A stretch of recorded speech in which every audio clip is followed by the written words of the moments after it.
नमस्कार, मैं प्रिया सेठ।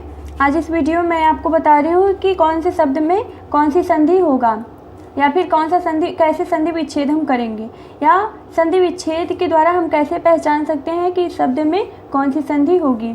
तो हमारा पहला शब्द है जगदीश।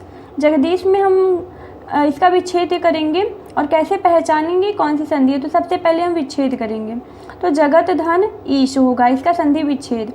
तो यहाँ पर देखिए त जब ई से मिला है, यहाँ पर देखिए त ई से मिला है तो क्या हो गया है द, मतलब ये जो त है त के बाद हमने क्या किया है, त वर्ग का तीसरा वर्ण है। आप ये जानते हैं कि त के बाद यदि किसी भी वर्ग का पहला वर्ण आ जाता है तो हम क्या करते हैं, पहले का तीसरे में परिवर्तन कर देते हैं। तो आप देखिए यहाँ पे त के बाद एक स्वर आया हुआ है तो हम क्या करेंगे, त का ई में त का द में परिवर्तन कर देंगे। तो त का द हो गया है ई की मात्रा, इसलिए यहाँ पे ई की मात्रा हमने लगा दिया तो हमारा ये हो गया है जगदीश।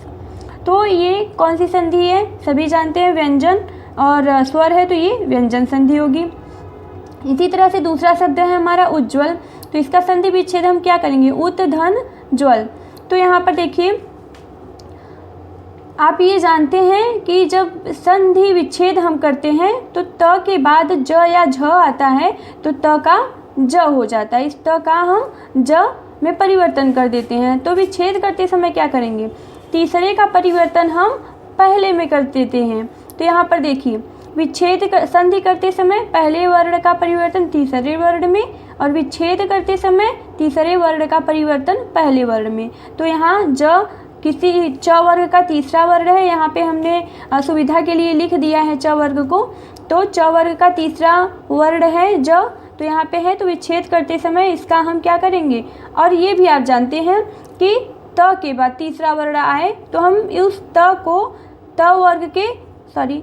तीसरे वर्ण में परिवर्तन कर देते हैं। तो त के बाद ज आया हुआ है तो त का यहाँ पे ज हो जाएगा, तो यहाँ पे बन जाएगा उज्ज्वल। ये भी कौन सी संधि है, त के बाद ज, दोनों व्यंजन है तो व्यंजन संधि होगी। अगला शब्द खट दर्शन। इसको भी देखिए इसी तरह से ये भी शब्द है हमारा, इसका हमने विच्छेद किया है खट धन दर्शन। तो आप ये जानते हैं कि त के बाद यदि किसी भी वर्ग का तीसरा वर्ण आता है तो हम क्या करते हैं, उस पहले वर्ग के पहले वर्ण को हम तीसरे में परिवर्तन कर देते हैं।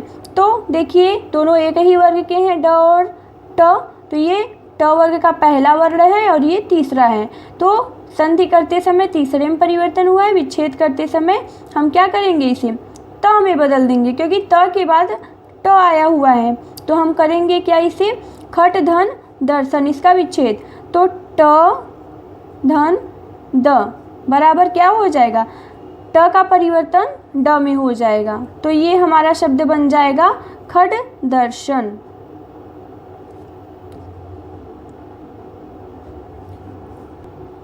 अब देखिए ये ट बदल गया है हमारा ड में, तो ये ड यहाँ पे देख रहे हैं आप ऐसे लिखा हुआ है और ये द इसी तरह से यहाँ पे लिखा गया है। तो परिवर्तन इसमें होगा, इस ट को हम यहाँ पे ड के रूप में लिख लेते हैं। अगला शब्द है प्रार्थना।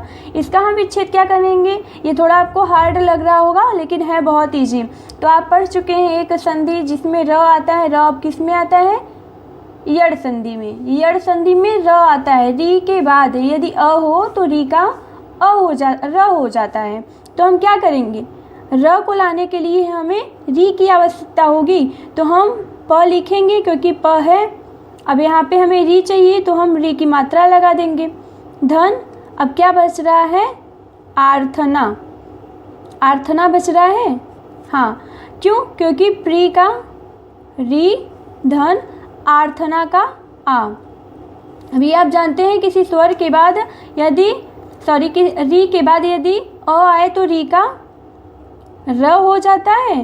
री के बाद अ आया, हमने र कर दिया, अ की मात्रा भी है आ की, तो हम यहाँ पे आ कर देंगे। तो देखिए ये बन गया ना आपका प्रार्थना। अब एक छोटा सा उदाहरण देख लीजिए तो इसे क्लियर करने के लिए। तो क्या ये सही है, प्रार्थना सही है। इसी प्र को तो हमने यहाँ पे इस तरह से लिख दिया है तो हमारा ये सही है। प्रार्थना का संधि विच्छेद प्रियधन आर्थना, ये भी कौन सी संधि होगी? दोनों स्वर है तो स्वर संधि है ये, यड़ संधि। अब हम देखते हैं अगला शब्द तन्नाम। अब इसमें क्या करेंगे?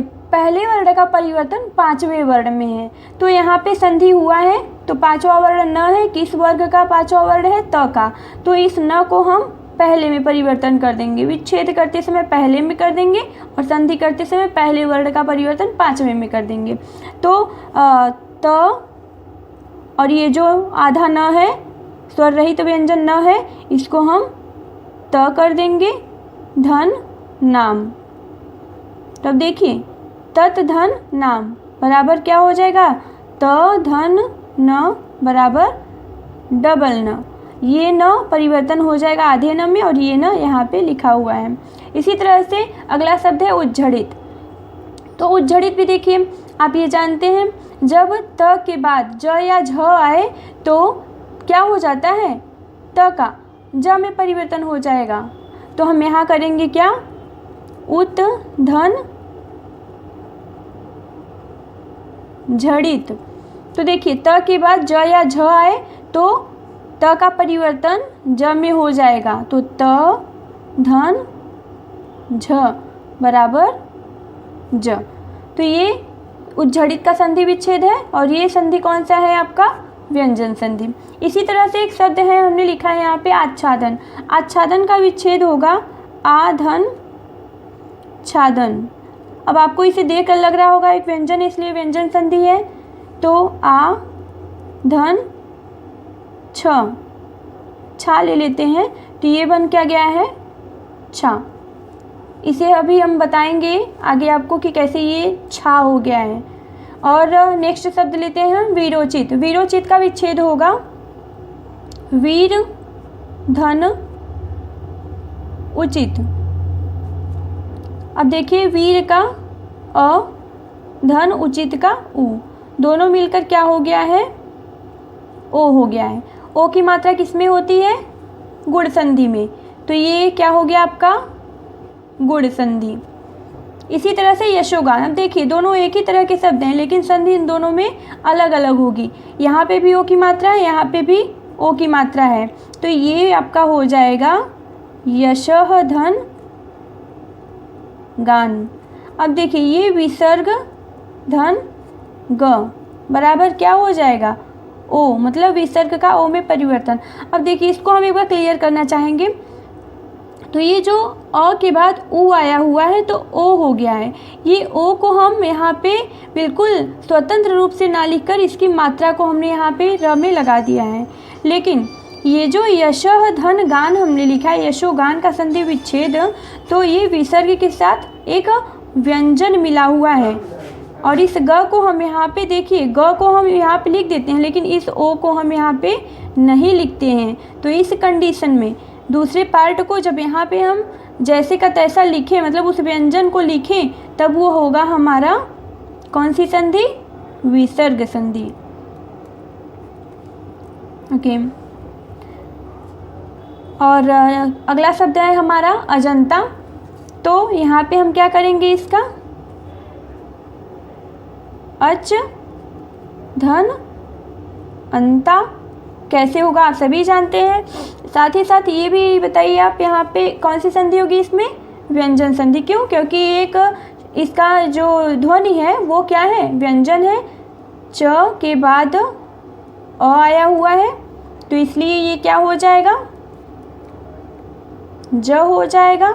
मतलब पहले वर्ण का परिवर्तन तीसरे वर्ण में। च, यहाँ पे देखिए हमने सुविधा के लिए लिखा हुआ है च, छ, ज तीसरा वर्ण है।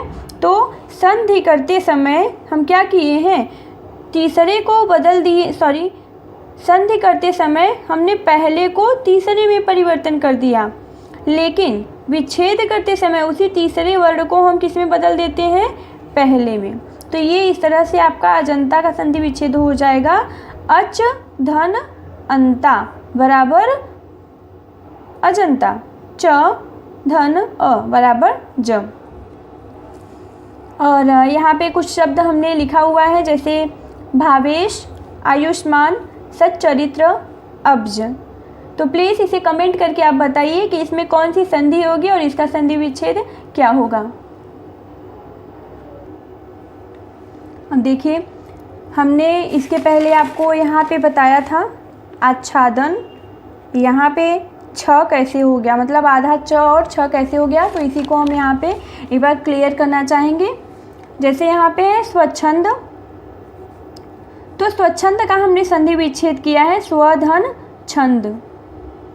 तो आप सभी जानते हैं विच्छेद करने पे दो शब्द हमें मिलता है, दोनों शब्द सार्थक भी होने चाहिए, और साथ ही साथ हम करते क्या हैं, पहले शब्द के अंतिम ध्वनि को मिलाते हैं और दूसरे शब्द के पहले ध्वनि को। जैसा कि आप यहाँ पे देख पा रहे हैं, हमने मिलाया है यहाँ पे अ और छ को मिलाया है, तो आधा च और छ हो गया छ, ऐसे पढ़ते हैं इसको। इसी तरह से अगला शब्द है हमारा यहाँ पे सच्छास्त्र।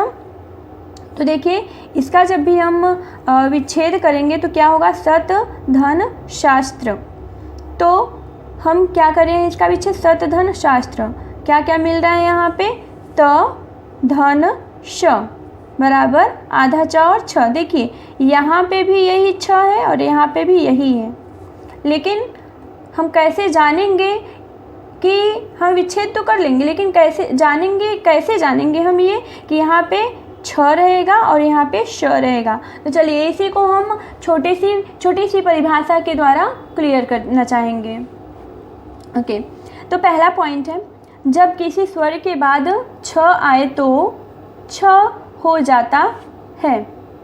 मतलब जब किसी स्वर के बाद छ आए, तो यहाँ पे आप देखिए आया हुआ है स्वधन छंद, एक स्वर आया हुआ है अ के बाद छ आया हुआ है, तो इसलिए यहाँ पे आधा च और छ हो गया।